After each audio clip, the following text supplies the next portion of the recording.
And we're live. All right, what's up, YouTube? Welcome back. I'm sorry it's been a little while, but I've been kind of busy, with power outages and heat waves, all kinds of crazy stuff. But yeah, today we're gonna get into some. We're gonna start off with some cryptids. We're gonna lead that into some extinct or alive, followed by some regular animal stuff. We're just gonna rotate all those through. In the end, the only one I haven't hang up is this idea I've been kind of floating around about going over some like just listing the different like animals that appear in different movies. So maybe we'll get into that in this stream, but we'll for sure get into that in the next stream. So yeah, let's go ahead and get this started. I gotta ditch the dog, ditch the glasses, and let's do this. What is going on, YouTube? Welcome back to another Cryptid Saturday, and in today's Cryptid Saturday, we are going over the cryptids of Ohio. Now, Ohio's got a fairly decent little bit of a list going. It's got some really interesting ones, and then some obviously returning ones, like Bigfoot in Ohio. Honestly, with as many states that have Bigfoot stories, it astounds me that Bigfoot isn't just like considered an actual animal. Um, Even though there's no real evidence that would suggest that, scientifically, that it could actually be out there.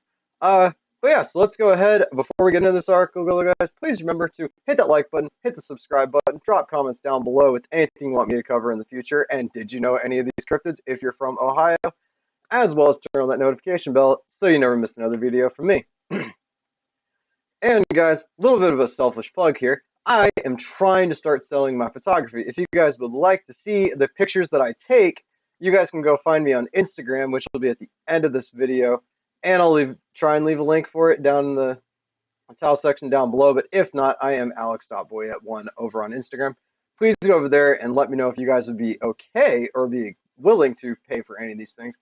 And I've uploaded a bit to Shutterstock.com, so if you guys want to go look around over there for me, that'd be great too. So let's go ahead and get into this article.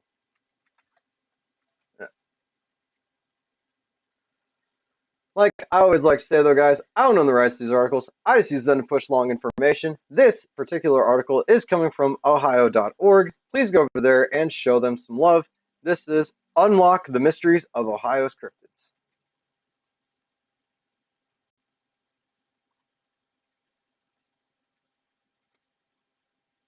Oops. Okay. Frogman.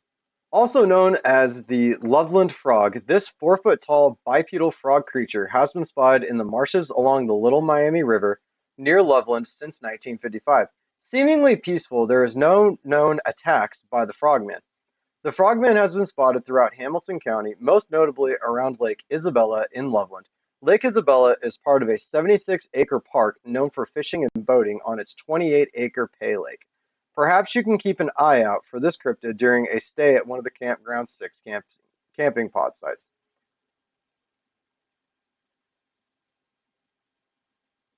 Okay, that leads into like, okay, so the camping pods are close to the Little Miami River canoe and kayak launch, a great way to explore the scenic river and maybe catch another glance to glimpse the frogman, who's been seen along the banks of Little Miami River too. The notoriety of this cryptid has led to a musical, hot damn. It is the Loveland Frog, which was performed at the 2014 Cincinnati Fringe Festival, and a version of the frogman-like creature is mentioned in the 2012 novel The Man from Primrose Lane by James Renner. I don't know, guys. A giant bipedal, a 4-foot tall bipedal. Let's try that again. I don't really know. A 4-foot tall bipedal frog seems a little bit out there to me. Bullfrogs do get really big. So if you combine a bullfrog with, you're in a swamp, so swamps have like moss and junk like that, and like cypress and things that can kind of, especially like you're closer to dusk, maybe you hear a bullfrog, you look over, you see this shape, and you don't know what that shape is. So you attribute it to just a giant frog. Um, that would be my best guess. It's probably a mistaken identity, but I mean, if it is out there, I kind of just want to see it. Like a 4-foot tall frog, that'd be awesome. Like the biggest frog we have is the Goliath bullfrog, and they get big, but they ain't no 4 feet tall.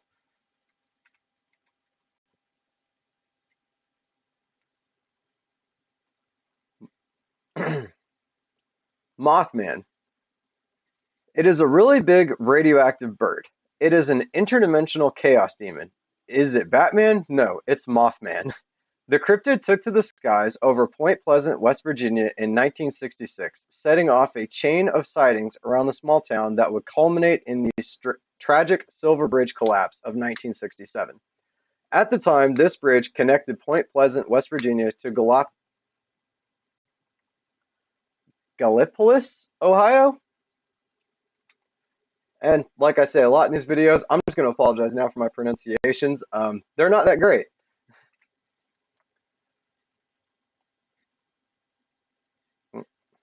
Shoot. While there's no direct representation of Mothman in Gallipolis, as you can explore the city and Gila County, try the self-guided walking tour that takes you through downtown and features historic buildings, museums, and Gallipolis City Park for something on the spooky side. Stop by Pine Street Cemetery, established in 1790, and Mound Hill Cemetery, founded in 1880. Mothman gained pop culture and more mainstream attention after the release of the 2002 movie The Mothman Prophecies, which was based on the book by John A. Keel. Whether you're curling up to watch the movie or read the book, it'll pair great with a cup of coffee from Silver Bridge Coffee Roasters. I'm realizing now this article is kind of more of like a, hey, come here to see our cryptid stuff and enjoy the rest of the town. So, some honest plugs in this.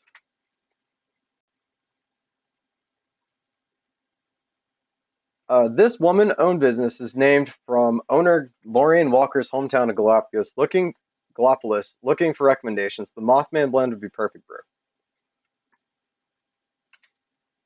So, here's the fun thing about Mothman, okay? Like, Mothman has so much like established. Like people think it was a military creation. People think it's like a giant bird, which I kind of give credence to on that. It's in my opinion, Mothman's probably like a big owl or something that people had seen. Like one of the famous stories is people saw it like flying right next to their car and they thought it was running. But like owls can kind of do that because they'll catch like the windbreaks off the side of your car and they just kind of glide there. So personally, I think that it's what it is. It's probably a misidentified bird of some kind. Um, but it's got like so much crazy lore. People saw this thing everywhere. People saw it on the roofs. People saw it like they said they saw it on this bridge, and they contributed it to like a bad omen. That said, so they knew that the bridge was going to collapse because they saw Mothman. But I think personally, in reality, it was actually like they saw the Mothman a while, like a couple of days before the bridge actually collapsed, and they know what made the bridge fall. It was bad. It was faulty structural things, heavy winds, things like that. But everyone just kind of attributed it to like, oh, Mothman, like foretold the bridge collapsing. When in reality, it was there like almost a week earlier, I think. Uh, but yeah, personally, I'm thinking misidentification on Mothman. I don't think it's a government experiment. Now, could it be? Could foretell bad luck? I mean, obviously, it kind of did. But even though it was a few days earlier than that, if you want to say, oh well, it foretold it, then yeah, you can.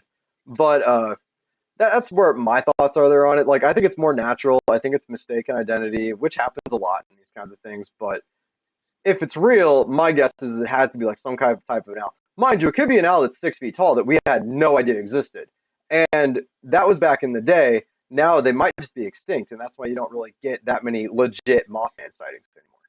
So, I don't know. What do you guys think? Lake monsters. There are known lake monsters who call Ohio home: Lake Erie Bessie and Charles Mill Monster, sometimes referred to as South Bay Bessie. The Lake Erie Loch Ness Monster is anywhere from 20 to 40 feet in length, has been described both snake-like and sturgeon with arms, and is either dark-colored or gray. The first known spotting of Bessie was off the shores of Sandusky in 1793. Bessie has been spotted along the shores of Lake Erie near Toledo and the Marblehead Peninsula. If you climb the 77 steps to the top of Marblehead Lighthouse, you might be able to look out into Lake Erie and see the creature. Or, if you're looking for some less adventurous monster hunting, try the Lake Erie Monster Imperial IPA, the beer from the Great Lakes Brewing Company, which was inspired by South Bay Bessie, and is a hoppy brew with tropical fruit flavors. You can also catch the hockey game from the Cleveland Monsters. Okay. Looking for something a bit more creature from the Black Lagoon, the Charles Mill monster might be your cryptid. Reports of a huge, armless humanoid with glowing green eyes, known to leave tracks near the shore, have been happening since 1959. The Charles Mill monster has been spotted throughout Mansfield Charles Mill Lake. When you're not looking for the lake monster, enjoy fishing boats and hiking the Donaldson Family Nature Trail. You can also check out the public swimming beach and maybe recreate some creature from the Black Lagoon moments. Okay, I love a good sea monster myth. I really do. But a lot of times it's just too easy to just go ahead and say these are not real creatures. Like seeing the sea serpent thing, it could just be anything in the water, even just the waves breaking properly, and it's probably a big fish, like these things said. It looked like a sturgeon. I don't think there's sturgeons in the Great Lakes, but I could be wrong. Um, but it could also, I know there's big fish in those lakes. They are huge. And so that's probably what that was. Now, the one that doesn't have arms but still has a serpent-like body, my guess is probably misidentified some type of bird prints and maybe some bird sightings, like say like a loon or something that's just swimming on the water. They can look pretty serpent-like. Um, but and that's just my guess as to what they could be. They, if you guys know, if you guys have more intel on it, please drop some comments down below. I'd love to hear your stories.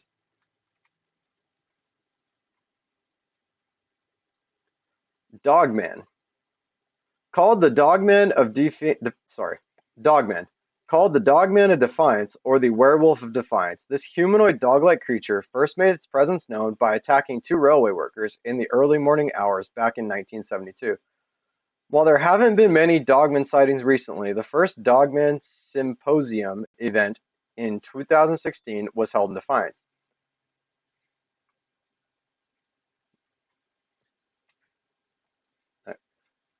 Dogmen are easy. My guess is that was a wolf. What's up?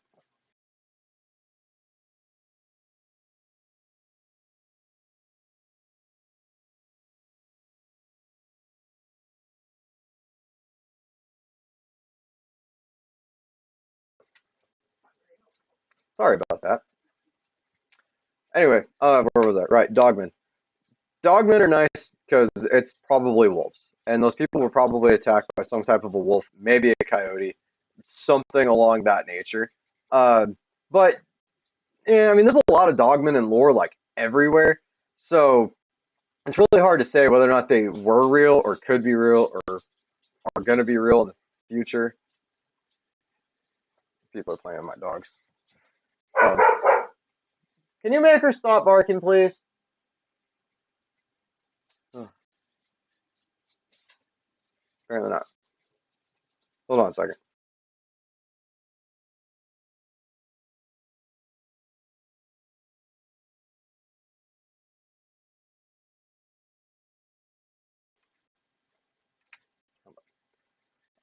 But yeah, so I mean, it's hard to say whether they were real and aren't real now, or were never real, and this is just some kind of like a story people made up to like attribute to wolves, and people misidentifying wolves, just seeing wolves like on their hind legs for some apparent reason. Personally, I think those two guys were killed by a wolf. The timing would work out, and yeah. So, but let me know what you guys think in the comments down below.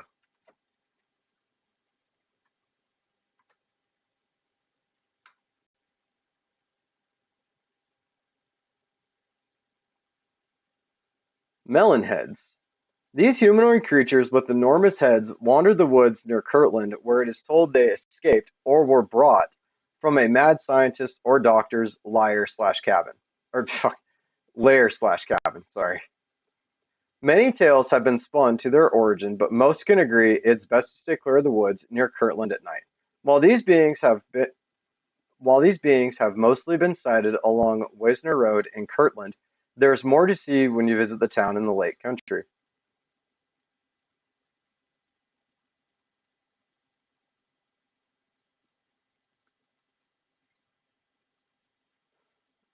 Like Penetary Glen Reservation, which has a variety of outdoor sites and things to do from 8.5 miles of hiking trails and biking to horseback riding and snowshoeing in the winter. Or you can head to nearby Chardon, where the melonheads have also been sighted, and explore Helen Mazer Park. Okay.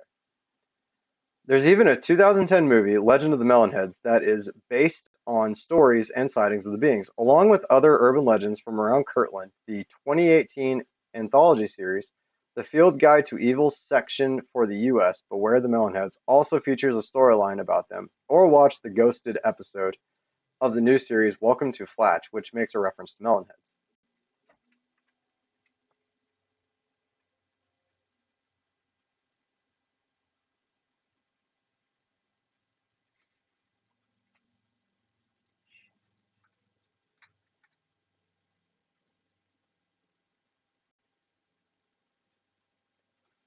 Um, you kind of just gotta feel bad for Melonheads. They did legitimately, I believe, get like a short end of a stick. What these were like legitimate people that some people think they were experimenting on people like pushing water into their like underneath their skin until their bones like took the shape. Some of them were just like regular people with like disabilities and malformalities, and it's just really is kind of sad. And a bunch of people think a lot of people just escaped, and since they couldn't rejoin modern society, they just went and lived in the woods like wild people. But I mean, in my opinion, it's just kind of sad that these things ended up as cryptids when they were just regular people.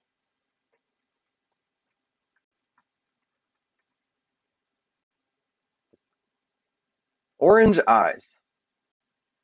Neighbor to the Charles Mill monster, the huge Sasquatch-like creature is said to have once lived under the Riverside Cemetery before its home was disrupted due to construction. Forced to find a new home, Orange Eyes, named appropriately for its huge glowing orange eyes, took up residence in the woods near Mill Lake, and the rest was cryptid history. To add to this already boiling point of cryptid entanglement, there are those who believe Orange Eyes is actually not a Sasquatch at all, but an extraterrestrial visitor due to an infamous UFO sighting outside Mansfield.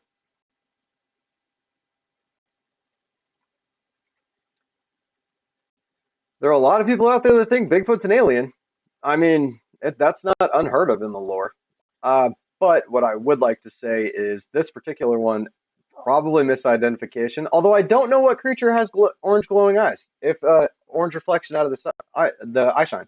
So that gets cringe to be something we don't know of, but I don't think it's a Bigfoot, unfortunately, on this one. But if it is, that'd be really cool, especially if it. But it's weird that it lived in this one place and then moved on. So yeah. Anyway, let me know what you guys think. And the dog is going crazy. Anyway, guys. Oh, she got let out. Man, this thing has a lot of them. Okay. Crosswick Monster. Despite having only been seen once, the Crosswick Monster really made its marks on Ohio cryptid history in 1882. Two boys were attacked by a vicious 12 to 14-foot long lizard that was eventually chased by the men of the village. Despite their hunt, the townspeople were unable to track the lizard down, and he was never seen again.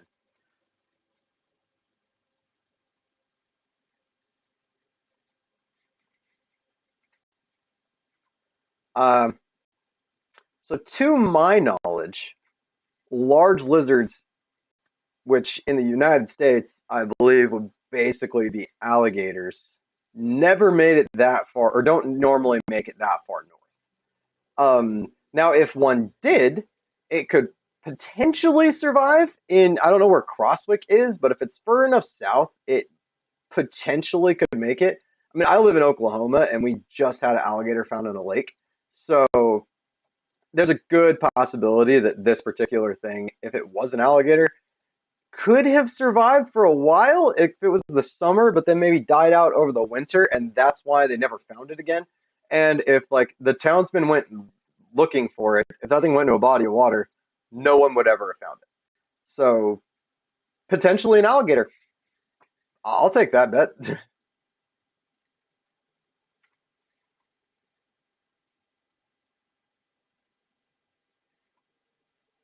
Peninsula Python. The Peninsula Python straddles the line between reality and tall tale. In the summer of 1944, residents of Peninsula started catching sight of a truly gigantic new resident, a nearly 20-foot python. Hen houses were raided, cornfields were trampled, and the most shocking giant tracks the size of truck tires were found in its wake. The snake was never found, but eyewitnesses swore to its legitimacy.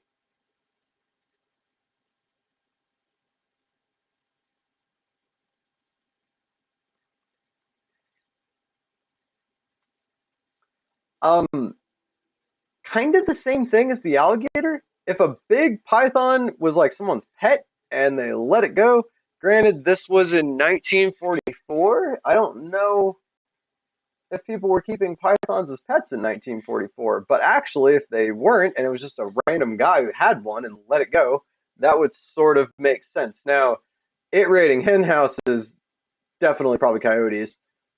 Tracks the size of like car tires in fields may have just been car tires in fields. Um, and I mean, if it was a snake, they don't leave the same impressions. Like, so but if it was a 20-foot snake, that thing's girth is going to be, like big. So it could potentially have been, a sighting there.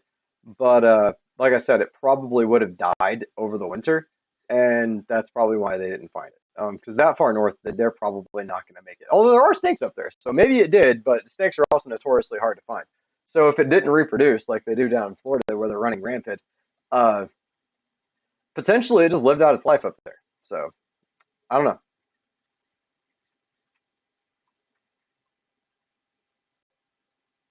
All right, Bigfoots. There are there are several ape-like creatures that roam Ohio's wilderness. Grassman, sometimes called the Eastern Bigfoot, is Ohio's most well-known, loved local cryptid. Interestingly, it is said this 7-foot creature is more human-looking than its Bigfoot cousin, an ape-like creature soon to be known as the Cedar Bog Monster, was spotted around the nature preserve's opening in 1942. The Minerva monster, also coming in at 7 feet tall, was spotted in the late 1970s. There have been a few additional sightings of the furry creature in neighboring counties, but it seems to prefer the lore of Minerva best. Arguably, the most famous of these ape-like creatures seen in Ohio is actually Bigfoot. While Bigfoot has been uh, while Bigfoot has been seen at Mohican State Park in Loudonville and West Branch State Park in Ravenna, it was spotted this summer at Hocking Hills State Park in Logan. If you're looking to learn about the cryptid, then be sure to check out the annual Hocking Hills Bigfoot Festival, which takes place in August.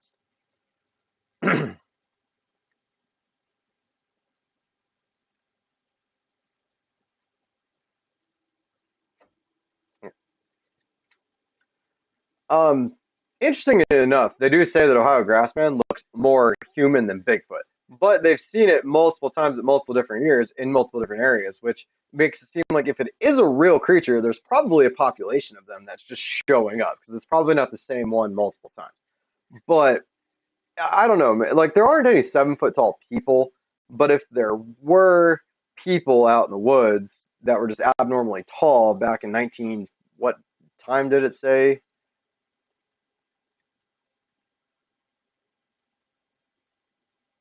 19, like the 1942s, like 1940s, essentially up to the 1970s. Um, if they live like big hermits living out in the woods can be mistaken for a lot of things, and that's what I like to attribute a lot of the Bigfoot sightings to. It's either misidentification of wildlife like bears or people, and if people are there, then why not? Especially if it's dark, and some people are just trying to scare people off. So why not invoke the big, giant, hairy creatures? Also, this place seems to have a vested interest in Bigfoot being real, or at least as a tourist thing, because they have a whole festival over it. So, I don't know. Let me know what you guys think. If y'all have ever seen Grassman or Bigfoot, I would really like to hear about it out in Ohio. But that was pretty much it, guys. Those were the cryptids of Ohio. This was a really, really good list, and I don't get lucky enough to find a good list like this very often. So I really hope you guys enjoy it and stay to the end. And if you did, like I said, if you guys would like, please go over to my Instagram, show it some love, and let me know in the comments down below. Would you guys be interested in any of my photography? It's not great. I shoot it with iPhones, but I'm really hoping to get a really nice camera if some of these videos start to do well and I get enough subscribers to actually warrant getting paid. But um, Also, guys, let me know if you guys live in Ohio and if you knew about any of these cryptids prior to that, other than Mothman. Everybody knows about Mothman. Uh, and in the comments down below. As while you're down there, guys, please remember, hit the like button, hit the subscribe button, turn on the notification bell so you never miss another Cryptid Saturday. And until next time, guys, I will see you next Saturday for Cryptid Saturdays. Oy. Man, y'all, that was a long one. That was almost a 25-minute live. Good lord. Not everything's always that long. But, like, the things that are, they can get up there, man. Alright, so that was Cryptids of Ohio. Now we can move on to a Colorado state.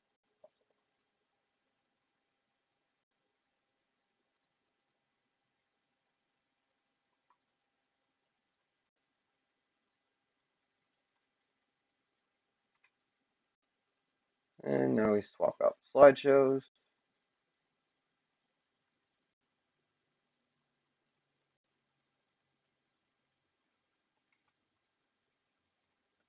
I'm telling you guys, having OBS like as a thing can make life so much simpler sometimes.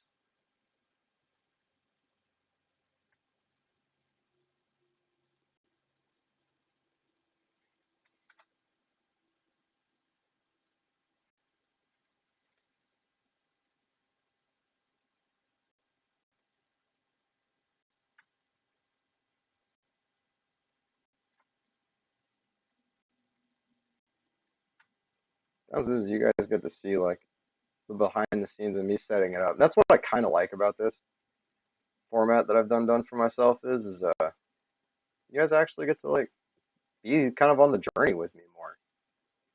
And I really like that.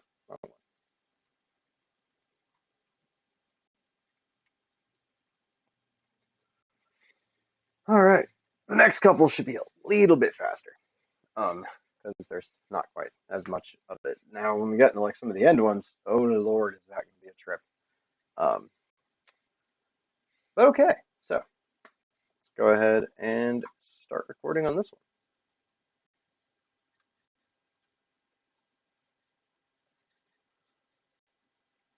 one. All right, we're good. What is going on, YouTube? Welcome back to another video, and in today's video, we are going over the state fossil of Colorado.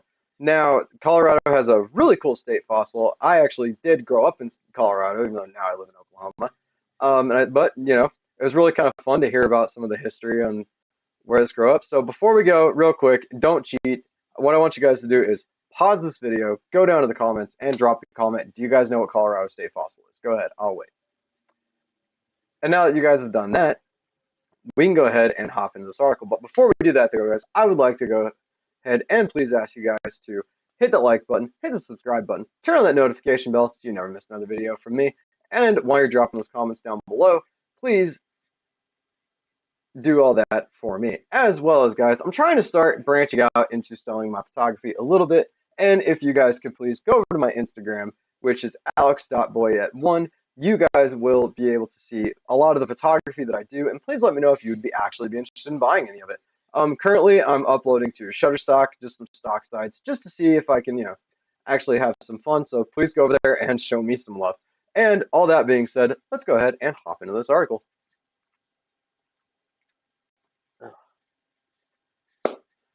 Like I like to say, though, guys, I don't own the rights to any of these articles. I just use them to push along information to you. This particular one is coming from experiment.com, Fossil Fridays, Colorado's state fossil. And you guys could probably take a hint and a guess as to what it is from that picture.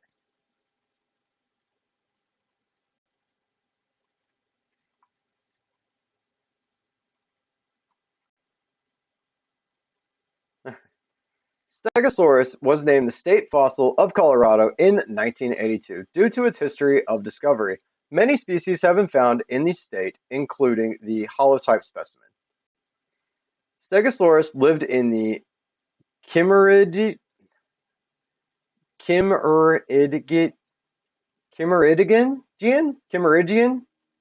to early Tithonian of the late Jurassic period between 155 and 150 million years ago. And I'm going to butcher some of these scientific names, guys, and I'm apologizing for that ahead of time. I am doing my best. In the western United States and Portugal, it is one of the most recognizable dinosaur types due to their back plates and tail spikes, thagomisers.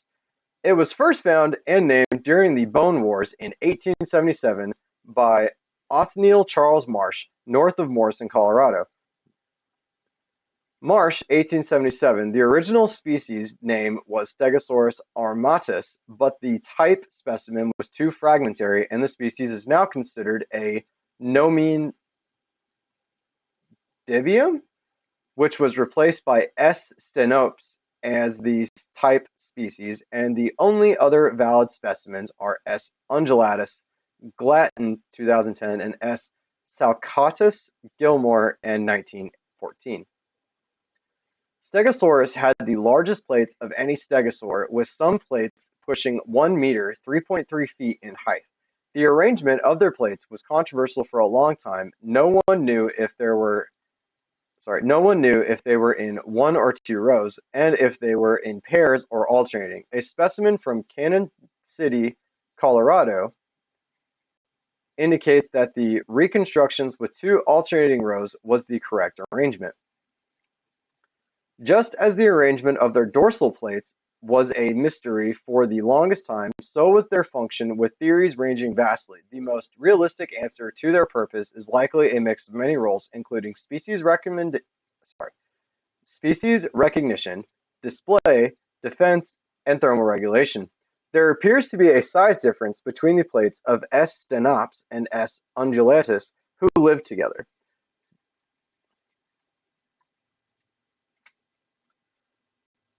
Yeah, no one really knows what the plates were for. A lot of people. So the idea behind a few of those is they use the plates to make themselves look bigger, which would deter predators. But then they had the thagomisers to defend themselves. They were probably really colorful, and honestly, they might have actually changed, like got like brighter during the winter. Or not during the winter. Sorry, that brighter during yeah, I'm gonna start that over. And they probably like got more vibrant during mating season, some people think, so they were used to kind of attract mates. But the females had them too. So it wasn't like, a sexual dimorphism kind of thing. Uh, and thermal regulation, a lot of people think, since they were so big, they could use those thagomisers to basically collect sunlight like lizards do, except just using those things to space them towards the sun, and they would heat up. And they were full of blood vessels. So that kind of also makes sense, but if I'm being honest with you, no one really knows, but it's really cool that these things were found during the Bone Wars, and that's a whole other story that I could get into in one of these days. And if you want to hear about the Bone Wars between Marsh and Cope, please let me know, and I will do a whole video dedicated to that in the and let me know about that in the comments down below. But yeah, other than that, Stegosaurus is a really cool dinosaur, and it's really cool that it has been found and is the state fossil of Colorado. Did you guys already know this? I actually did, because I'm from Colorado. I learned about it in school. But if you're from Colorado and you didn't know this, please let me know in the comments down below. While you're down there, guys, like I said, please remember to hit that like button, hit the subscribe button, turn on that notification bell so you never miss another video from me, and follow me on my other socials, which are coming up next, and I will see you guys in the next video. Ugh. I like these because they're quick. Just some short videos to knock them out. Thought about just giving up on some of the other ones and just continuing on this series. I left that. No, I didn't. All right. Let's see. Next is going to be Colorado State animals, and there were a few of these. Yeah, that's gonna take some reading on this one, guys.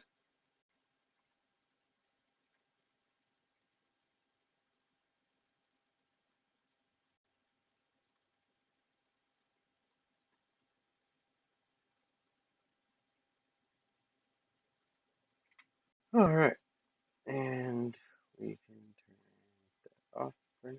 I gotta fix it. I'll show you guys that one though.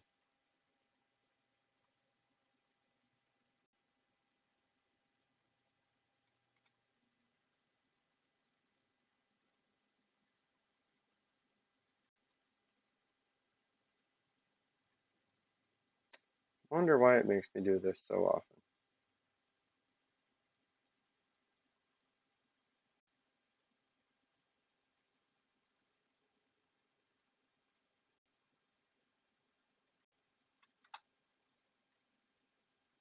Hmm? Did I miss one? Dang it. I'm gonna trash them all. So I don't know which one I missed.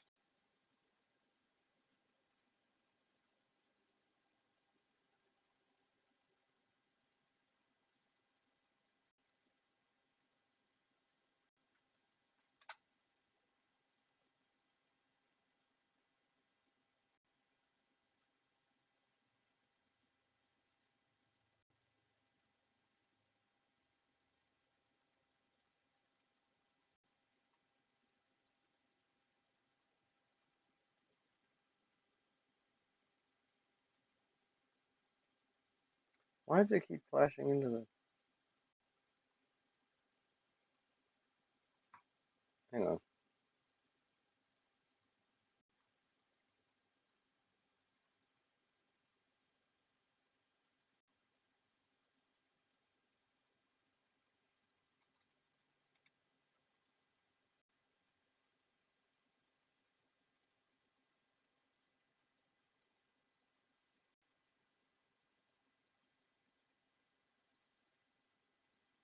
It keeps doing weird things.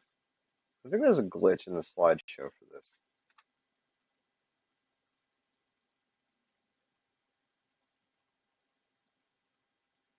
Is it doing that when I let it play on the screen?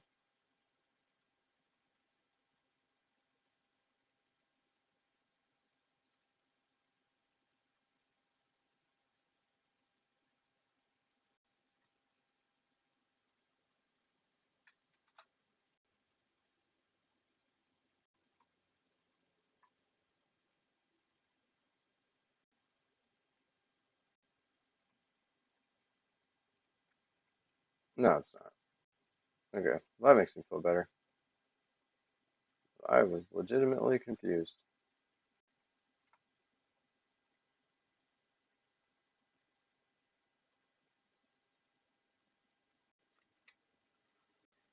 Okay, and now we can kind of get going with some of this stuff. Here a little bit, I might turn on some of my Twitch, and we can kind of go through this together. Because here in a minute, all right, we got one more freaking video to go through, and then we're gonna have to just start researching things, which is fine. And probably, I don't know if we're gonna shoot those videos though, but we'll have to. There's my foot. We'll have to get into it. Like it's gonna be fun. If these video next set of videos that I want to do start turning out well, I will be very happy because I enjoy doing movies like this and or watching movies like this. So it just gives me an excuse to watch movies. Uh, but anyway, uh, stretch it out some. Lord. In fact, for instance, like part of my background is literally Nightmare Before Christmas, and that's zero to do with what we do on this channel. Because I can't put like my shelf that was my background just doesn't work with the current setup of my bedroom. So yeah. Anyway, I do all that without recording any of those last ones. Yeah, I just gotta see something real quick. Video.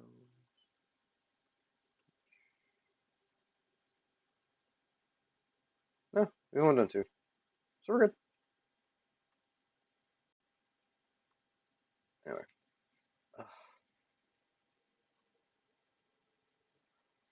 Oh crap! After this one, I'm gonna have to go get some water though. All right, you guys ready?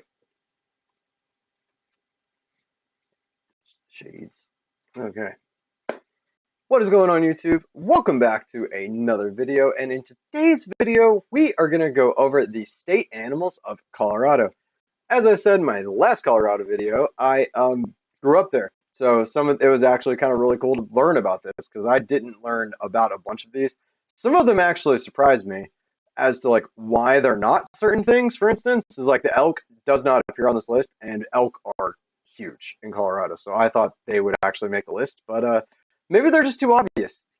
Anyway, though, real quick before we get into this, without cheating, I want you guys to hit pause, go down into the comments down below, and take some guesses as to what some of the Colorado state animals might be.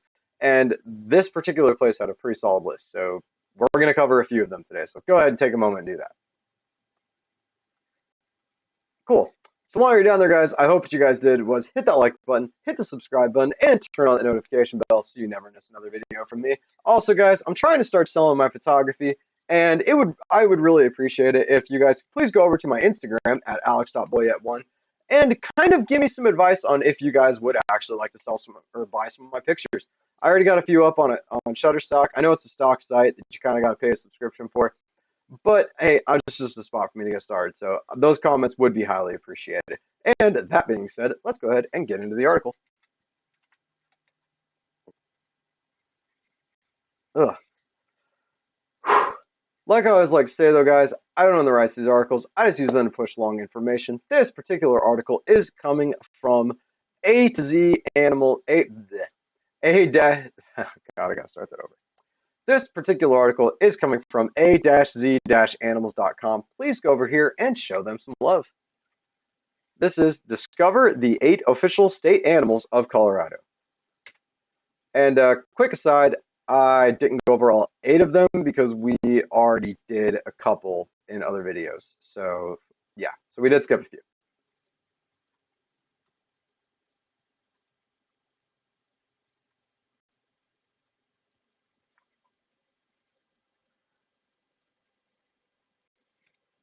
All right, so the state amphibian, the western tiger salamander.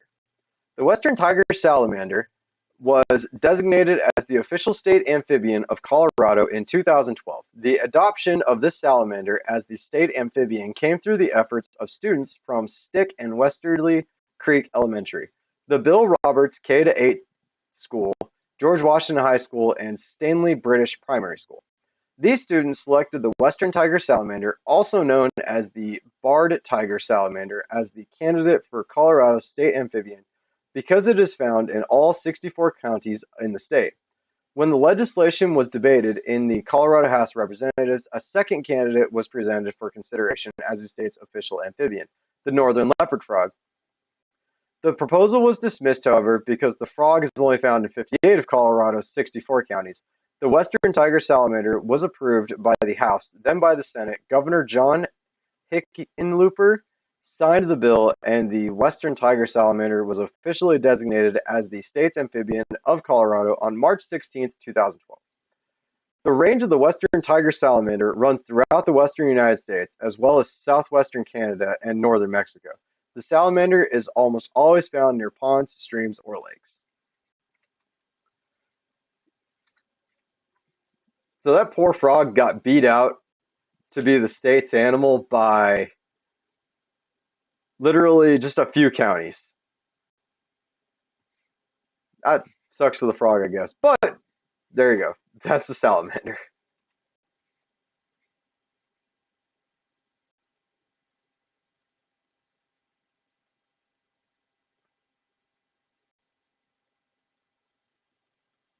Okay. A night hunter. While this salamander is found throughout the state, many Coloradans may rarely, if ever, see one due to its nocturnal nature. This salamander appears at night to hunt insects, frogs, snails, slugs, worms, fish, and other salamanders. It has even been known to cannibalize its own species if no other food source is available. The western tiger salamander is among the largest of the salamanders. While most salamanders grow to around 6 inches, the western tiger salamander can reach lengths up to 14 inches. The western tiger salamander is also the official amphibian of Kansas. Its relative, the eastern tiger salamander, is the amphibian of Illinois. Number 2, the state animal. I think that was supposed to say state mammal, but typos happen. The Rocky Mountain bighorn sheep. There are 3 subspecies of bighorn sheep, 2 of which are found in Colorado. The desert bighorn sheep can be found in places such as Colorado National Monument. This bighorn sheep was nearly extirpated from the region, but a small herd was reintroduced in 1979. The sheep have slowly made a comeback in this arid part of Colorado. The other subspecies in the state is the one that was adopted as the official state animal in 1961, the Rocky Mountain bighorn sheep, Ovis canadinus. The Rocky Mountain bighorn sheep range throughout the Rockies from Alberta and British Columbia down to Arizona and New Mexico. Ewes typically stand about 34 inches tall at the shoulder and weigh around 135 pounds. Rams are significantly larger than ewes. They can stand up to 42 inches at the shoulder and weigh upwards of 300 pounds, making the Rocky Mountain bighorn sheep the largest wild sheep in North America. The sheep are obviously named for their foreboding horns. The horns of a mature ram can weigh 30 pounds, which is 10% of its total body weight. In the fall, rams will battle one another with fierce headbutts. When the horns of two rams crash into one another at nearly 20 miles per hour, the sound can be heard nearly a mile away. This is all in a fight for dominance and breeding rights to sire the next generation of Rocky Mountain bighorn sheep. Threats to the Rocky Mountain bighorn sheep, like all wild sheep, Rocky Mountain bighorns are targets for predators. Coyotes and mountain lions are among the primary predators that hunt these sheep. The Rocky Mountains bighorn's main protection is their climbing agility. They can scale craggy cliffs so perilous that many predators will think twice about following them. Predation is not the biggest challenge facing the Rocky Mountain bighorn sheep, though. Habitat loss due to human development is always an issue, but bacterial pneumonia carried by domestic sheep began affecting wild sheep in the early 2010s. The disease can be fatal for Rocky Mountain bighorns, especially lambs. Non-native species such as mountain goats also carry pathogens that can be lethal for these wild sheep. Conservationists and wildlife officials continue to work to preserve the majestic state animal of Colorado. These wild sheep belong in the Rocky Mountain Highlands, and a lot of people are working hard to make sure they will be scaling those peaks for generations to come. Colorado is the only state to feature the Rocky Mountain bighorn sheep as its state animal. The desert bighorn sheep is the state animal in Nevada. The state bird. Lark bunting. The lark bunting was named the state bird of Colorado in 1931, making it the first official animal symbol of the state. Lark buntings are migratory birds that flocks arrive in Colorado in April, signaling the arrival of spring. Historically, some Colorado farmers would wait to paint certain crops until they saw return of the lark bunting. That was a sure sign that spring was planting season had arrived. The lark bunting's vocalizations, a mix of whistles and trills, are a welcome sound to Coloradans. It reminds them that the cold days of winter are giving way to warmth of spring. These birds are normally found in the plains regions to elevations up to 8,000 feet. Lark buntings remain in Colorado until September, when they head south ahead of the cold, snowy winter. Female lark buntings are brown with white streaks. Interestingly, non-breeding males featuring plumage very similar in color to females. However, during mating season, the male lark bunting's appearance changes dramatically. Its plumage changes to black with distinct white wing patches, almost like the male is doing fine avian wear in an attempt to woo a fairy lady. While the lark bunting still proliferates in Colorado, in the spring and summer the population has significantly declined in recent decades. This is likely due to habitat loss. Pesticides have also caused a steep decline in insects such as grasshoppers, the primary food source of the lark bunting.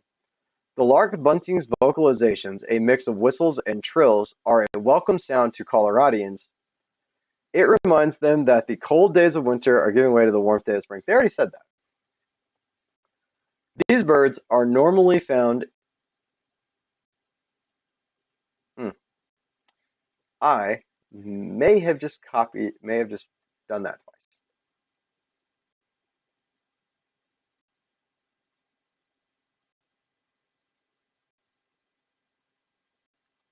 Okay.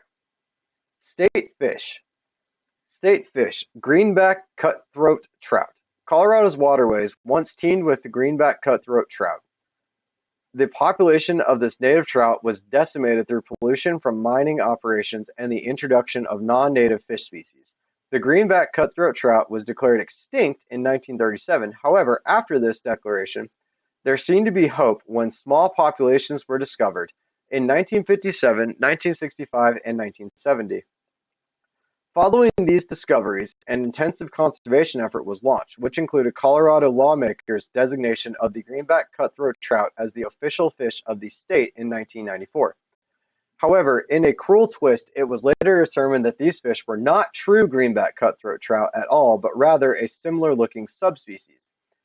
A massive effort had been launched to save the wrong fish. It seemed as if the greenback cutthroat trout was now Colorado's official state fish was gone for good. The extinct fish was found. Then came an astounding discovery in 2012. A population of true greenback cutthroat trout was found in a small tributary of the Arkansas River known as Bear Creek. The fish occupied a 3.5-mile run in this creek located west of Colorado Springs.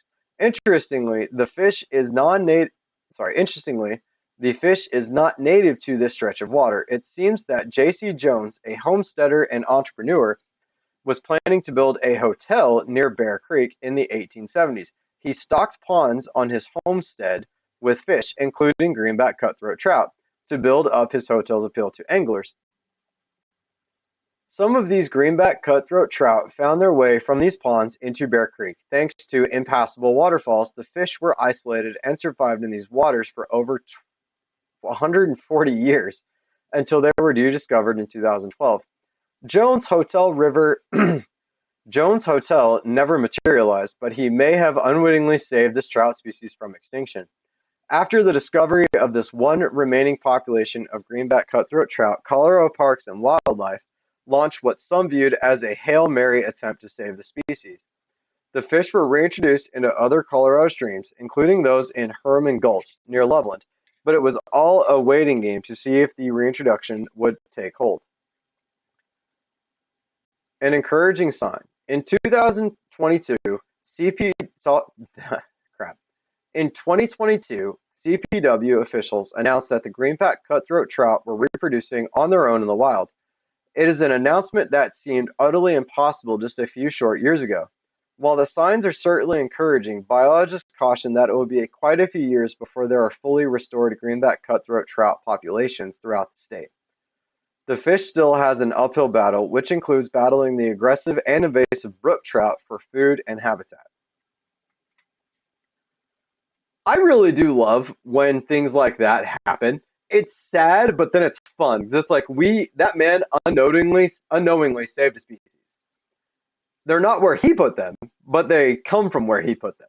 And it's crazy how many like random stories there are like that, where it's like, oh, like there's whole stories about elephants being saved because a person decided to put them somewhere. So that's kind of interesting. State insect. Colorado hairstick butterfly. The Colorado hairstick butterfly is native to Colorado. The montane butterfly is typically found in the scrub oak ecosystem on both sides of the Continental Divide at elevations 6,500 to 9,000 feet. When the butterfly is at rest, it closes its wings. The color of the wings underside is a dull gray with white stripes. When the wings are open, though, the butterfly reveals this vivid purple color with black and orange edge coloring. The beauty of the insect and its native Colorado range prompted Melinda Terry's fourth-grade class at Willing Elementary School to lobby lawmakers to adopt the butterfly as the official state insect. There was a bit of debate with the lawmakers preferring the honeybee over this hairstick butterfly to represent the state. Colorado's hairstreak eventually won enough support, and it was named the official state insect of Colorado on April 17, 1996.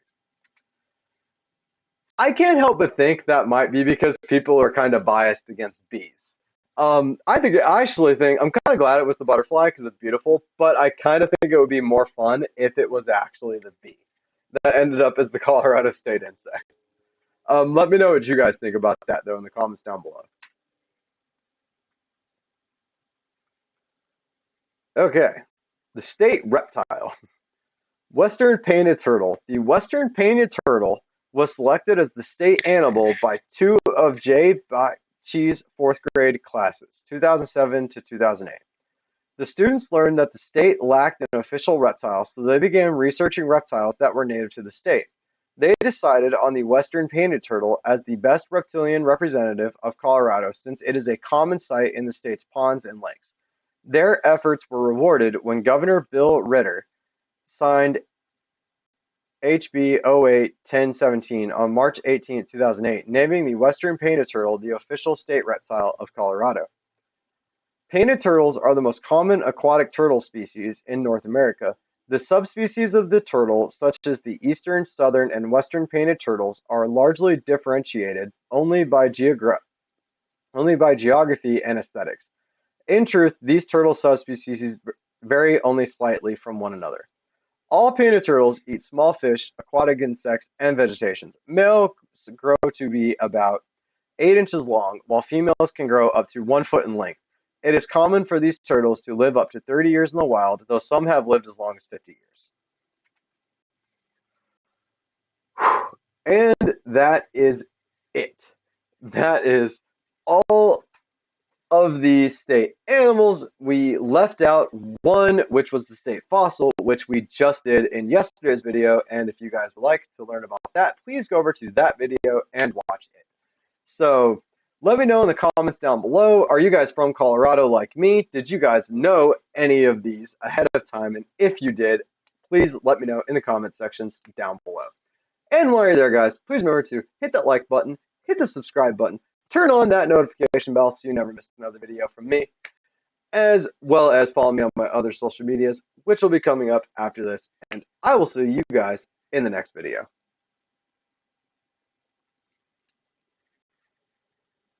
And holy crap, that was a lot. And the worst part is the Oklahoma's cryptid, which is coming up next, has a bunch, guys. Like, we're going to be in it for that one for a minute, and my throat is actually starting to hurt. I don't know how people can do like this constant recording thing without losing their voices. I'm sure a lot of YouTubers do, and they just kind of struggle on. Because I do constantly. Like, I'm constantly taking care of my throat because it sucks. Like, doing this all day. I do it for you guys, but I ain't gonna lie to you. Some days it's rough, especially after working all day and talking all day at work, and then having to come here and shoot. Like, I've been talking for 57 minutes straight, basically talking to myself to a computer, but through the medium of you guys. So yeah. That being said, I gotta go get a drink, guys. I will be right back.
All right, y'all, I am back. Sorry about that. Um, but hey, like I said, I had to take a little bit of a quick break, and we're up to an hour. Damn, these recordings are this time flies by when you're actually doing stuff. Ah, man, we're gonna be able to ask just water with some, protein. No, shoot, that's went everywhere. Not a very well sealed lid is what this is. But anyway, man,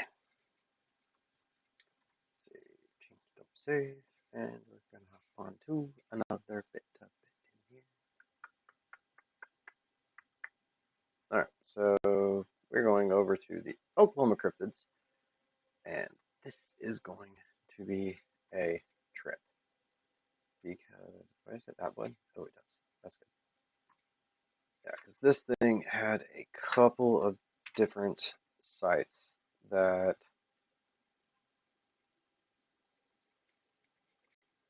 I needed to pull stuff from. So that is where life becomes a little bit rougher.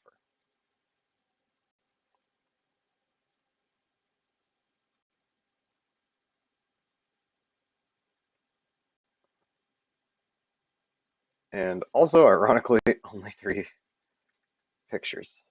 So long video with a lot of side.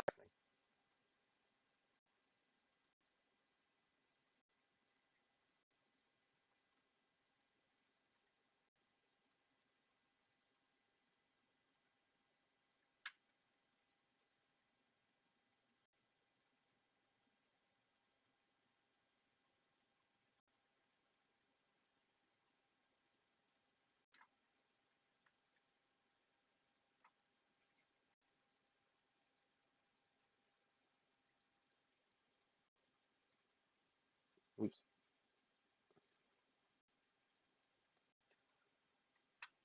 Okay. Everyone ready to do this? This will be the last one, and then we're just gonna kind of start messing around. Like I said, I've got to do a lot more research to do this next kind of bit of videos that I do because I can't find just a straight up list of things, and I kind of want to mention when they are bring it into the book like the movies, which I kind of already know, but anyway, let us see. Let us see. All right, so we can go ahead and start the recording, and this is the cryptids of Oklahoma. All right. What is going on, YouTube? Welcome back to another video, and in today's video, we are going to go over the cryptids of Oklahoma. So it's Cryptid Saturday, like you guys already know, and please, real quick, before we get going on this video, what I would like for you guys to do is pause this video, go down to the comments below, and let me know, are you guys from Oklahoma? Do you know any cryptids from Oklahoma? And while you're down there, guys, please remember to hit that like button, hit the subscribe button, turn on that notification bell so you never miss another video from me. As well as, guys, I am trying to branch out into photography. Unfortunately, like I said, I don't get paid on YouTube because I don't have that many subscribers, which you guys could definitely change by hitting that subscribe button. But if you guys would like, I would really appreciate it if y'all could go over to my Instagram as of right now, which is Alex.Boyette1 over on Instagram, and kind of look through all my photos. These are the ones I'm trying to sell. Currently, I've got a few up on Shutterstock, and honestly, I don't really know how Shutterstock works, but I don't think it works the way I thought it worked. But if you guys would like, please let me know if you guys would be willing to actually pay for any of these pictures. Not very much, mind you, and I will set up something on YouTube so I can actually start selling them. And that being said, guys, let's go ahead and get into this Cryptid Saturday's Cryptids of Oklahoma. And like I always like to say, guys, I don't own the rights to any of these articles. I just use them to push along information. There actually have information coming out of 2 particular articles today. This one is from blogscience.america.com, and the next one is sasquatchchronicles.com. Please go over to these 2 places and show them some love. And that being said, let's go ahead and get into the articles.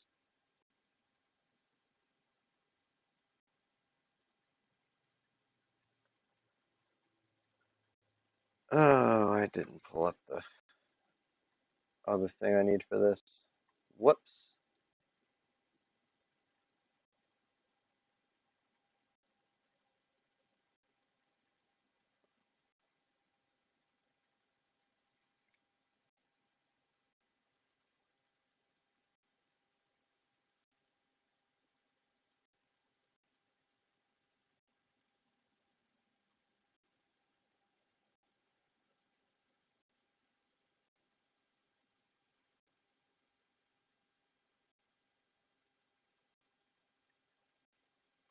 Okay.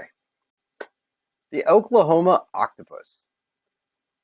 Tulsa, Oklahoma. As the rate of unexplained drownings deaths has reportedly crept up in Oklahoma's placid lakes, some observers have turned to an unusual explanation: a freshwater octopus. The legend of the killer cephalopod lurking in the murky waters of the state's lakes, Thunderbird, Lake Tenclear, and Lake Oologah, has been surfacing for at least the past several years. Animal Planet's Lost Tapes even aired an investigation of this crypto creature. The beast. Okay, sorry, I just gotta backtrack. Lost Tapes is not a documentary whatsoever. It is, they take cryptid lore, they put random people into it, and they just make like a pseudo horror show out of it. So if you want to learn what cryptids are out there, it's kind of good, but I wouldn't call it any version of a documentary or anything like that.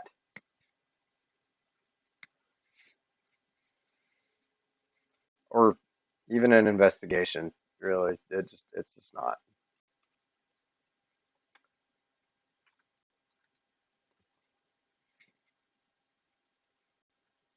This beast, dubbed the Oklahoma octopus, reportedly drags swimmers down with its many strong arms. How could a sea creature have found its way to lakes in the heartland? This unlikely animal, people have explained, might be a rare living fossil left over from the times tens of millions of years ago, when this part of the country was indeed a shallow sea and a perfect octopus habitat. However, yeah, over the millennia, this particular line of octopuses has adapted to fresh water. These proponents suggest the octopus is a marvel of adaptation, thanks in large part to its short generation time, just months to a year, and its thousands upon thousands of offspring. In its hundreds of millions of years on this planet, the octopus has managed to populate just about every corner, crevice, and water column of the seas, from the warm shallows of the tropics to the deep, frigid waters of the coast of Atlantic. It can even occasionally walk on land for short periods of time. Could the octopus conceivably adapt to freshwater as well? Bolstering the case for the Oklahoma octopus, some species of this animal are found in the brackish mouths of large rivers, but this theory has some big holes. First, a shift to entirely fresh water would require some extra changes in physiology, including the basic ion transport in their cells. No, no cephalopod has been known to make this whole transition. Second, most of Oklahomans, or sorry, second, the second, most Oklahomans may, I cannot speak today. Second, most Oklahoma's many lakes, including those in question, were constructed in the mid-20th century as engineering projects by damming local rivers, and a river octopus would have to have adapted to freshwater at some point, made its way up the Mississippi and subsequent smaller rivers, swimming upstream and navigating numerous dams. I'm gonna have to let my dog in.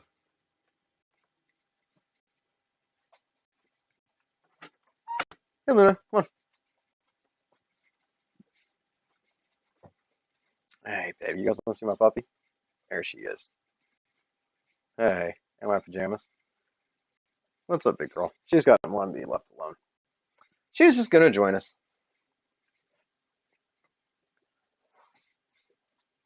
All right. Unlike even Bigfoot, Chupacabra, and the Loch Ness Monster, the Oklahoma octopus has granted no photographic clues, no matter how blurry or improbable. Nevertheless, its absence does leave the reported rise in drownings and deaths unexplained, except by a few folks who prefer that giant catfish are to blame. Okay, so I'm just going to come out and say it. One, I live in Oklahoma. Have swam in at least one of these lakes, and there ain't no octopus in Oklahoma, guys. It is not possible. I mean, you could blame drownings on people being dumb, people not paying attention to their kids, people just being drunk and falling off of boats. I will even give you a big catfish, because people do go noodling here. A big catfish might have drowned somebody, but there ain't no octopus in Oklahoma, and this is based purely off of just speculation. Like no one, they didn't say anywhere that anyone had even seen it, and there's no photographic evidence. There's no like history. Yeah, okay, we were in the inland sea so long ago. Yeah, so even Luna doesn't care. Um, but like, yeah, I just there's no way. I can't even say like based off the sightings, this is what it might be because quite frankly, there weren't any sightings. This is just some people going, oh, there may be an octopus living here, and this is the reason why. It's a Lazarus species from back when this was an ocean, and now it's just adapted to rivers and fresh water, and then we dammed with the rivers and made lakes, and now they can't escape. And this just no. I'm sorry, guys. This one is just a no for me. Um, yeah.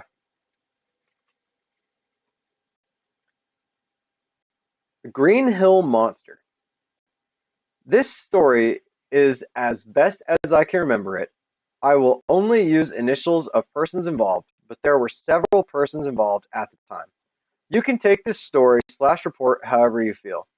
In the fall of 1971, while I was in high school, it was close to the high school football homecoming because several of the students were at Dresser's Ranch Barn preparing a homecoming float. When several members of the Talihina, Oklahoma high school football team drove up to the barn yelling and screaming that they had been seeing something in the woods on Green Hill Road. They even said that whatever it was bigger than a ES and had grabbed him while he was in the woods using the bathroom. ES was a football player and he was well over 6 foot 3 inches tall and weighed approximately 245 pounds. ES would not get out of the truck when they got to Dresser's barn. He was white as a sheet and seemed to be in some sort of shock. Another football player, EN, was shaking so bad he couldn't even zip his own pants. Several of the other football players said they were there when it happened but didn't see anything except ES running back to where the fire was, passing them and locking himself in his truck. Ian jokingly got his spotlight out of his truck to shine it where ES had come from. Ian was holding the spotlight in one hand and trying to make a whiz leap at the same time. Ian said he had seen it, a large hairy animal standing about 20 feet from him. ES and Ian were the only ones who actually see whatever it was, but they were convincing enough that the others that were there jumped in their vehicles and drove to town, which was about 5 miles away. Since we had one of our teachers at the Dresser's barn with us, they came there first after they told us what had happened. We thought they were pulling our legs, but once we seen the faces of ES and Ian, we thought there had to be something to it. So all of us jumped into our car slash trucks and headed out to Green Hill Road to see if we could see anything. Since there was a whole line of cars and trucks going out of town at the same time, the local police seen us and called the highway patrol and county deputy. They thought we were up to no good. Once we got to Green Hill Road, several of us had spotlights and were shining out into the woods where ES had been grabbed. We didn't see anything out of place. Then the highway patrol trooper AT at the county deputy HB arrived to try to run us off. They did ask what was going on, so ES and Ian told them that they had seen. After that, the highway patrol trooper AT and the deputy sheriff HB went out into the woods to look around. Just a few minutes later, both came back to the waiting group of high school students and told us if we knew what was good for us, we would have got out of there. They nearly confirmed or denied seeing anything. We all left to go back to town. At school the next day, the topic of most conversations was the Green Hill Monster. After school, and guys, there's a long list of initials, so I'm not going to go over that. All returned to Green Hill Road to have a look in the daylight. Found was 3 deer, necks broken and guts ripped out. None of the deer had any bullet holes and were intact except for their guts being ripped out. Nobody mentioned anything. Nobody mentioned anything. The strange behavior of the law enforcement officers when they came out of the woods, finding 3 dead deer with necks broken the next day. Several witnesses, most of the 1971 Talihina High School football team, highway patrol, county deputy, 3 kids. Oh, sorry, these are just other witnesses. So it's just kind of listing things like facts from the story. There isn't any other stories at this time. All right, so the environment on the south side of Green Hill Road is cattle pasture, barbed wire fence on the north side of the road. Okay, about 300 north side of the road where the incident happened was wooded with a dead end turnoff where kids used to go to party about 300 yards on eastern Green Hill Road. The roads makes a T onto north-south countryside road. Follow-up investigation. The witnesses first thought that the poachers were to blame for the deer kills. The animals were found near the Bigfoot sightings location in an opening with permissions patch. However, upon examination, the witness, a hunter himself, determined that the deer had not been shot. He moved the deer to check for bullet holes, and in so doing, discovered that the necks had been broken. He and the others looked for tracks but found none in the surrounding grassy area. The witness is a Vietnam veteran and a state employee. He did not wish for additional information to be shown because he is widely known in the region. In fact, it turned out that we have several acquaintances in common. I'm convinced that this is a highly credible person and believed it's likely that the deer kill stash was connected to the Sasquatch seen in the previous evenings. And that is a very scary story, kinda. Um, Personally, what they probably saw was a bear, and we do have bear in Oklahoma, so that does make sense. And they just kind of passed through, but there are bear in this city.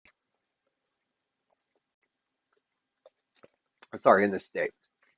But um, and that probably does explain what happened to the deer. So it probably just went into a frenzy. It managed to catch one deer, bam, snapped his neck. Managed to get another one, bam, snapped his neck. Managed to get a third one, bam, snapped his neck. And when animals go into that, they just don't stop killing. So that might actually explain why they found the dead deer with no bullet holes, just snapped necks, and their guts ripped out. He probably just went back and started eating what he wanted because he had enough food to kind of be picky. Uh, what are your guys' thoughts on the Green Hill Monster? The Deer Woman. In honor of Halloween, let us turn our trivial attention towards the crossroads. In Latin, trivia is literally where three roads meet, where myth and reality meet. And speaking of things that go bump in the night, West Virginia may have its Mothman, and New Jersey its Jersey Devil, but Oklahoma's regional boogeyman of choice differs somewhat in that she is female deer woman. Fighting Fittingly, deer also appear as physical manifestations of the boundary between worlds in many stories, including C.S. Lewis's Narnia series and Tolkien's Hobbit. Deer Woman can trace her origins to many of the eastern woodlands, central plains tribes that came to Oklahoma, although her legend extends even into the Pacific Northwest. In traditional cosmology, she is a type of spiritual being distinct from spirits or gods. Among the Cherokee, these beings are called Nanahe, the people who live anywhere, or Ani Yanwat Sandesti, literally little men. And I apologize for my mispronunciation of these words. I am trying my best, but some of them are kind of hard. Their function is similar to that of European fairies, in turn both helpful and devious, but usually their ire serves as punishment for the violation of cultural taboos. There are many variations of her story, describing her as being from Nanahe to witch or normal human originally. In her more beneficent aspect, she is associated with fertility and love, but when crossed has quite a dark side. While the Jersey Devil delights in mischievous chaos and the Mothman serves as an omen, the tragedy Deer Woman operates much more directly, literally with a vengeance. Most commonly, she is depicted as the mortal victim of a savage rape, her body being found in the woods next to a sleeping fawn who lay down beside her so that she would not die alone. Since her attackers went unpunished, the gods or Nanahe, or sometimes even the deer themselves, grant her wish for justice, whereby she is reborn as a half-human, half-deer. In the guise, she lured her former tormentors out into the woods, unaware of her true nature. When they noticed too late that she had hooves instead of feet, she trampled them to death. Afterwards, she lived on, continuing to punish those who would prey on feminine innocence. According to Ojibwe tradition, she can be banished throughout tobacco and chant, or sorry, she can be banished through tobacco and chant, but in most tales, the only way to save oneself from Deer Woman is to look at her feet, see her hooves, and recognize her for what she is before she gets you alone. The legend is meant to show that attraction does not a proper pairing make, and that men ignore or usurp the power of women at their own peril. It to recognize the truth the story conceals is to save oneself from misfortune. To ignore the moral is to proceed inexorably to the death dance with Dear Woman. And honestly, that is some awesome lore for a cryptid figure, and I don't really know how to debunk that one. Native Americans have a lot of stories about, human animal hybrid type people. And a lot of times they do represent something like that, like in the description I just gave you guys. Um, if I had to guess, maybe people just saw a deer, but more than likely it was the story that got translated into this, and it's just passed down through these legends that you see through these tribes and later on through like Europeans that came through. And then it just gets kind of convoluted into this thing, and then we have deer women. So I don't really know what to describe that to. But if you guys have any thoughts, please let me know down in the towel section down below. And while you're down there, guys, let me know. Are you guys from Oklahoma? Did you guys know any of these prior to listening to me talk about them? Other than Bigfoot, so I'm pretty sure Oklahoma is like an outstanding $1,000 reward for Bigfoot, which one of these days I hope to capture firm evidence, and I'm getting that $1,000. But while you guys are down in those comments, guys, please remember to hit that like button, hit the subscribe button, follow me on all my social medias, which are going to be listed down below, as well as turn on that notification bell so you never miss another video from me. And follow me on my other socials, which are coming up after this. And I will see you guys next Saturday for Cryptid Saturdays.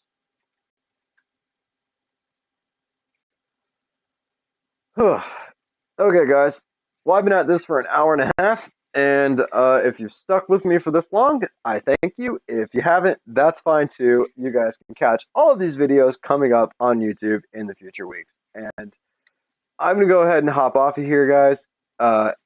And I will see you guys for the next live stream. I'm going to try and keep doing this on continue my Sunday schedule, but that had been kind of wrecked for a while, so maybe like a day during the week is probably going to be better for me. I'm trying to get this more firmly established, but yeah, till next time. See you guys in the next live.